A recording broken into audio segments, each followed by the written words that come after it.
Hi മക്കളെ, പോളിനോമിയൽസിലെ ഒരു factor related question ചെയ്താലോ? ഇങ്ങനെ ആയിരിക്കും ക്വസ്റ്റ്യൻ വരാ. നമുക്കൊരു പോളിനോമിയൽ തരും, എന്നിട്ട് ചോദിക്കും x+1 എന്ന് പറയുന്നത് ഫാക്ടർ ആണോ എന്ന് ചോദിക്കും. അപ്പൊ നമ്മൾ ആദ്യം ചെയ്യേണ്ട പരിപാടി എന്താണെന്നറിയോ? ഈ x+1 ഇല്ലടാ, അവനിക്ക് ഈക്വൽ ടു എന്തിട്ട് കൊടുക്കുക? 0 ഇട്ട് കൊടുക്കുക. That means x is equal to എന്ത് കിട്ടും? -1 എന്ന് പറഞ്ഞിട്ട് കിട്ടും അല്ലെ? അപ്പൊ ഈ വാല്യൂ കൊണ്ടുപോയി നമ്മൾ എന്ത് ചെയ്യുക? നമ്മളുടെ പോളിനോമിയൽസിൽ സബ്സ്റ്റിറ്റ്യൂട്ട് ചെയ്യാം. നമ്മുടെ പോളിനോമിയൽസിൽ p(-1) ആവും. അപ്പൊ എന്തായിരിക്കും? -1 whole cube plus -1 whole square plus -1 plus 1 എന്ന് പറഞ്ഞിട്ട് കിട്ടും അല്ലെ? -1 ഹോൾ ക്യൂബ് എന്ന് പറഞ്ഞാൽ എന്താണ് വാല്യൂ? ദാറ്റ് മീൻസ് -1 അല്ലെ? പ്ലസ് -1 ഹോൾ സ്ക്വയർ എന്ന് പറഞ്ഞാൽ എന്താ? +1 ആണ്. Then -1 plus 1.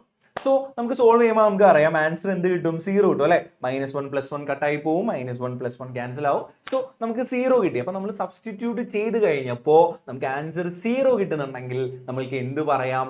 നമ്മളുടെ x+1 എന്ന് പറയുന്നത് എന്തായിരിക്കും? അതിന്റെ ഫാക്ടർ ആയിരിക്കും. സോ നമ്മൾ എടുത്ത് എഴുതുന്നു p(-1) = 0 ആയതുകൊണ്ട് നമ്മൾക്ക് എന്ത് പറയാം? x+1 എന്ന് പറയുന്നത് ഈസ് എ ഫാക്ടർ. ഇത്രേ ഉള്ളൂ പരിപാടി. ഇങ്ങനെ അങ്ങോട്ട് ചെയ്താൽ മതി. സെറ്റ് അല്ലേ?